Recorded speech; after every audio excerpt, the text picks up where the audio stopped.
It's game 8 of the Women's World Championship match, and Lei Tingjie is still leading by 1 point, 4 against 3 against the reigning world champion Wenjun. But in yesterday's game, Wenjun was really close to equalize the match. She just missed the opportunity to strike back. But today, with the white pieces, she has another chance to do so. And for this opportunity, she decides to deviate with her first move, as in the first 3 games of the match with white, of course, she opened with one d4. But now she goes for one knight f3. One small surprise after d5, e3, c5. She goes for the line with b3, which she actually used once at the previous World Championship match against Alexandra Goryachkina. And that ended well for her. But today, let's see what's going to happen. Knight c6, played bishop b2.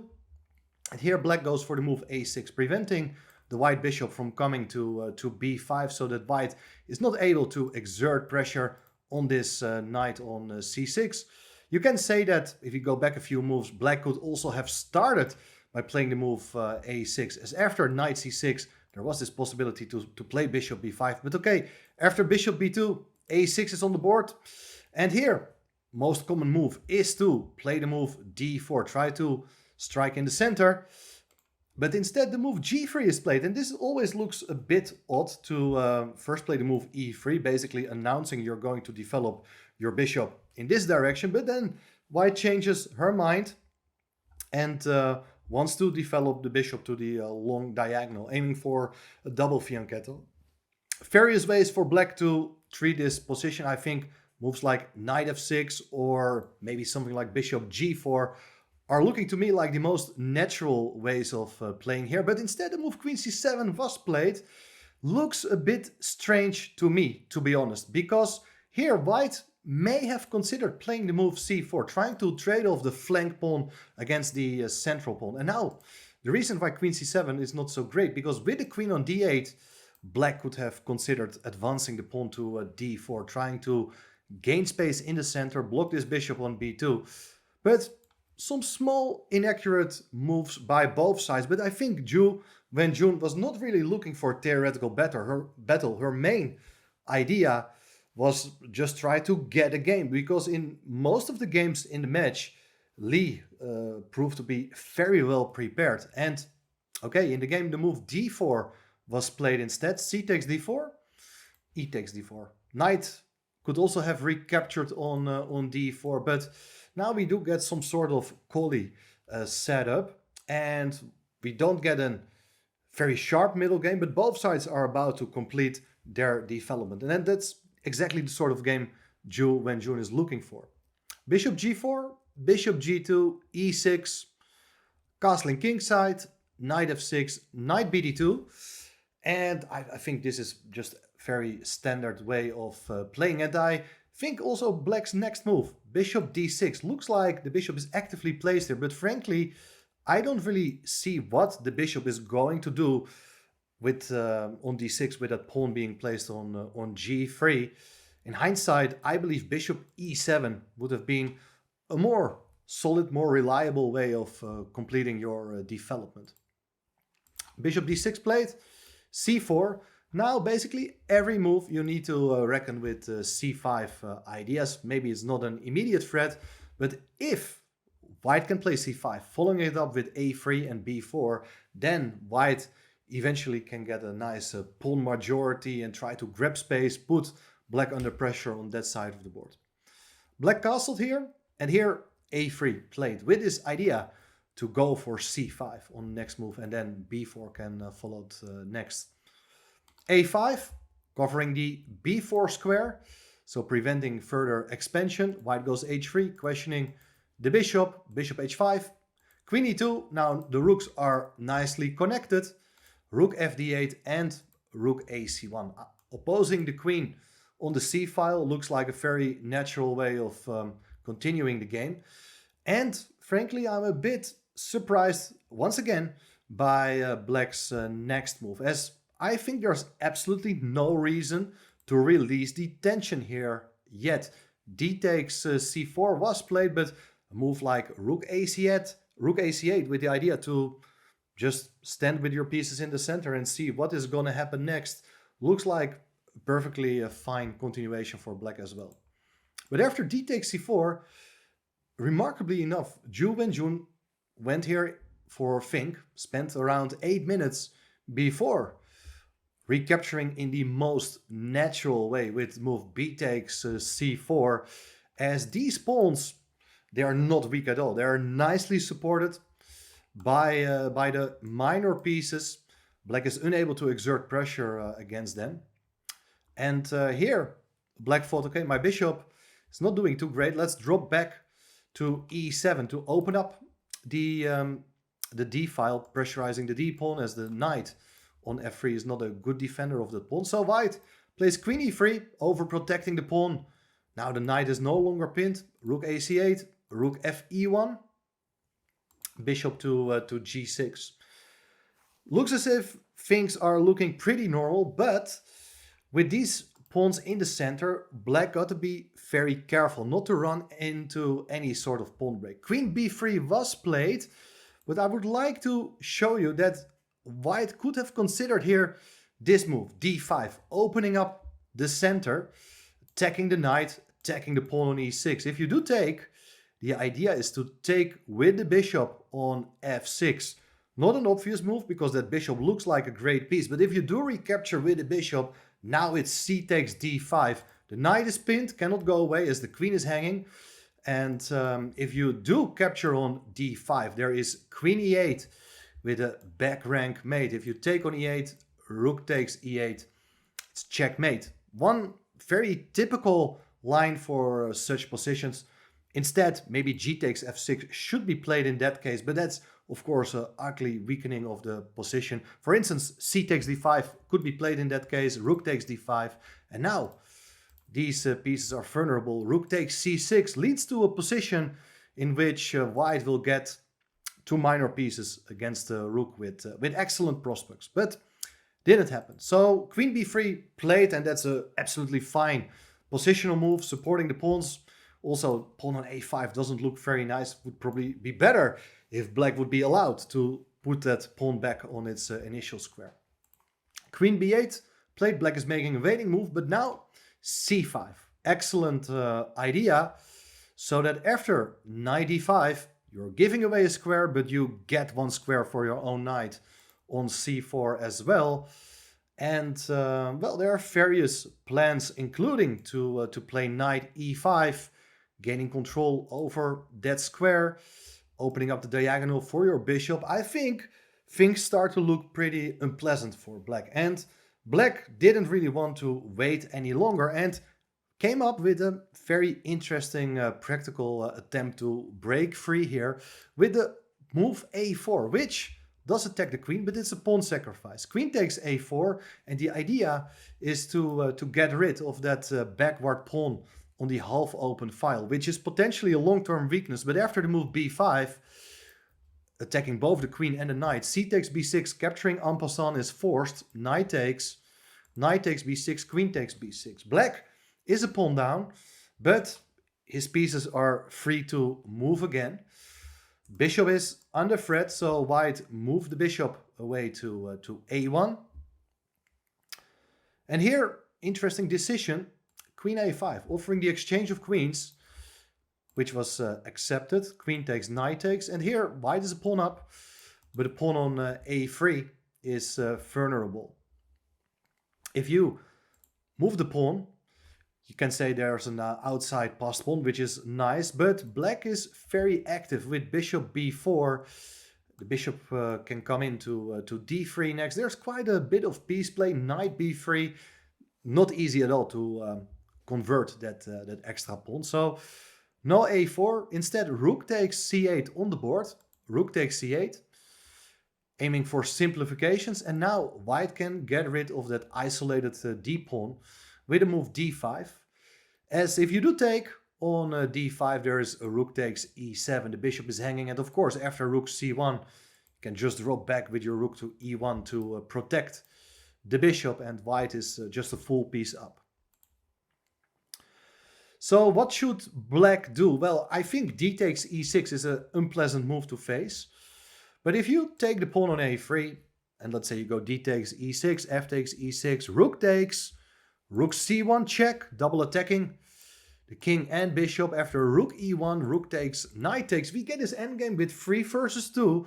And how should we evaluate it? Well, most likely it's going to be a draw, but white can try this forever with still 3 major pieces each on the board. There is still a bit of play. White can try to push the pawns, let the pieces work together, try to find a way to attack the pawn on g7 later on.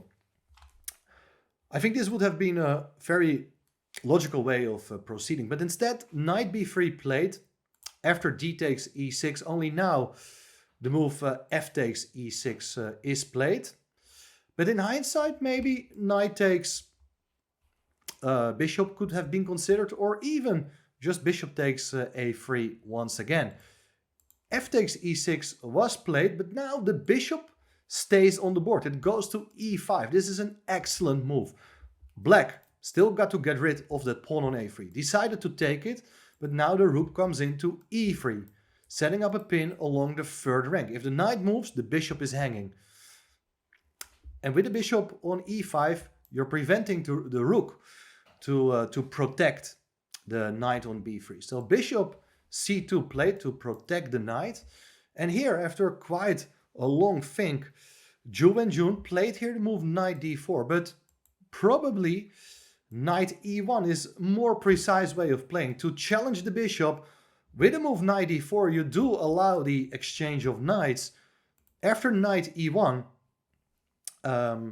if you play something like bishop to d1, rook d3 could be played with tremendous pressure on black's minor pieces. Rook c1 could be played, but then the rook will come in to d8. And after king f7, the knight comes to d3. All the moves are with tempo. The rook goes away. And after rook d7, well, you do get some problems regarding that pawn on g7. Looks very promising. But instead, knight d4 was played. It's understandable to aim for simplifications, but normally the side having the initiative benefits from the tension, and I think knight d4 for that reason is not such a great practical move. Knight takes d4 played, and of course you can take with a bishop on d4, but rook takes a3 gets rid of the bishop on a3, which is a good move, and the knight is still under threat. Now, big choice, where do you go with your knight?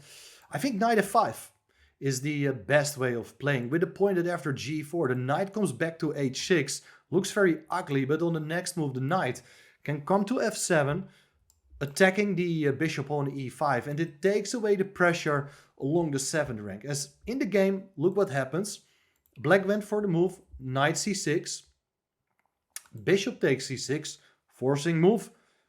Trading off bishop for the knight. And then we get an endgame with a rook endgame with opposite colored bishops. But look at this bishop on e5. Rook a8 played, king f7, only move. Rook a7 check. King gotta go away. And after king e8, it's rook takes g7. We have this endgame in which white is one pawn up. Play has been limited to only one side of the board. So they are obviously drawing chances. But these pawns are split, potentially vulnerable. And, well, things are definitely not going to be very pleasant for black. What should black do? I think ideally you would like to try to get some counterplay with a move like bishop e4, followed by rook to c1. And there are some sort of mating patterns with bishop and rook. But if you start with a move like h5, saving the pawn. If you go after the pawn, bishop e4, one of the main ideas is that if you play something like g4 now, there's always the possibility to go for the move h4, and then all of a sudden your king can just be caught in a mating net, as the king cannot run away to g3. This is one sample idea of what black may have considered instead. Now king f8 was played, and white played excellent move g4, so that the king can always try to approach via the dark squares. Rook c5, attacking the bishop, bishop to f6. And even here, h5 could be a very interesting idea, trying to trade off as many pawns as you can. That is a typical defensive strategy when you're standing with your back against the wall. But bishop e4 played, king h2, rook to b5, that's a waiting move. Rook e7 going after the pawn on e6.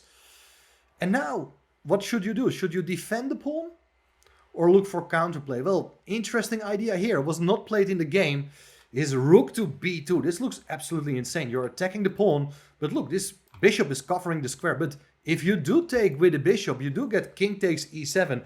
And trading of the rooks, that is exactly what black is looking for. Now, you're just going to stand on the light squares, try to set up a blockade, and this is going to be a dead draw.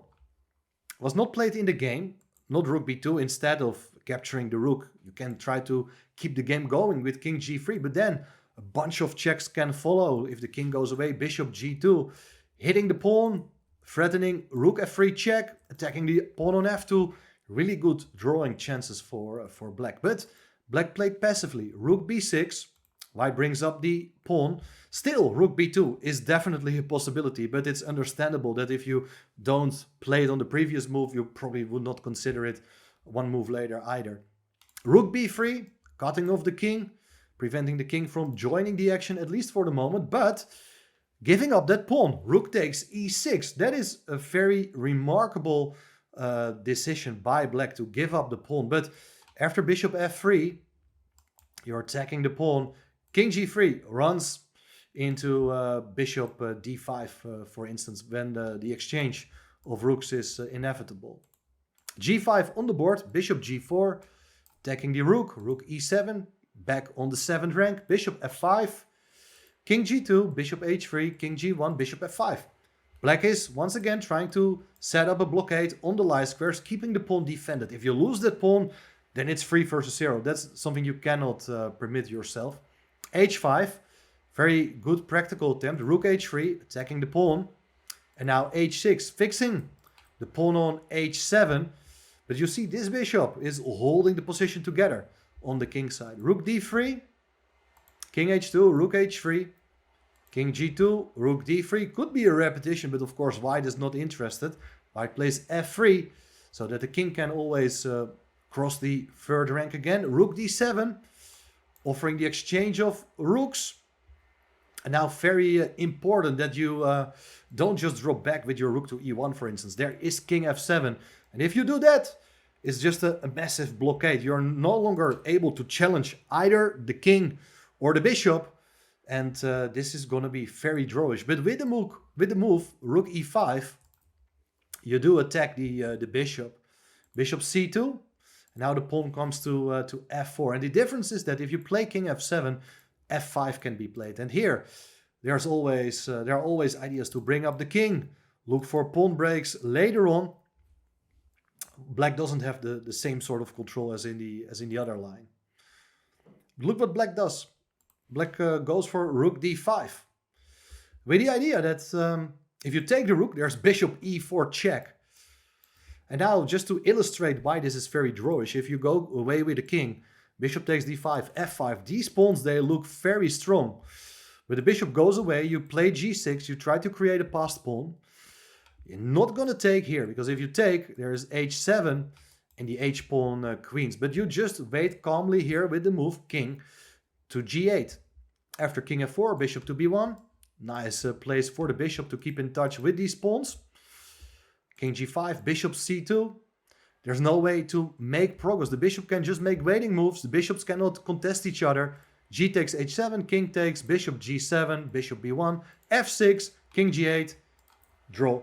Just a blockade on the light squares. There's no way to make progress. The king can hold one square, the bishop controls the other. This is just a very, very drawish. So white really needs to keep rooks on the board. Rook to e7, and now bishop to f5. Let's see what's going to happen now. It's going to be very tricky. White has a number of ways to play here. Bishop is now supporting the d7 square, so rook d7 is on the agenda. But you should try to go away with the rook here. Rook a7 was not played in the game. One of the ideas is that after rook goes to d7, you put your rook on a6 and you try to continue with the torture. This is not gonna be easy, but you can try to play bishop g7, rook f6, and play for mating threats, try to challenge the blockading piece. But instead, king f2 was played, rook d2 check, king e3, and here, Lee could have played an amazing idea. Rook d3 check, king goes away, and here we have basically seen the idea already before, but black has this move, rook d4, with the point that if you do take the rook with the bishop, it's king takes e7, you're just going to place your king on f7 or on g6, and it's a massive blockade. White is unable to push any of its pawns. Obviously, there are different ways of playing, but with the rook on d4, you're just attacking the pawn on f4, and step by step, you're trying to get rid of the pawns. If the king goes back to the third rank, you give a check. There's no way to make progress. This was a missed opportunity for black to hold it.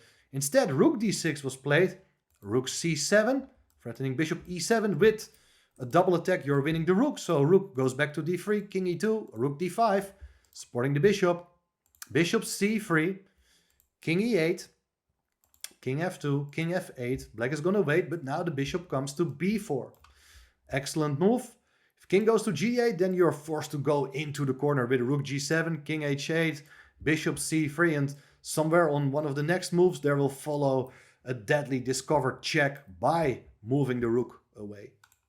So king has to go to e8, but now it's rook e7 check.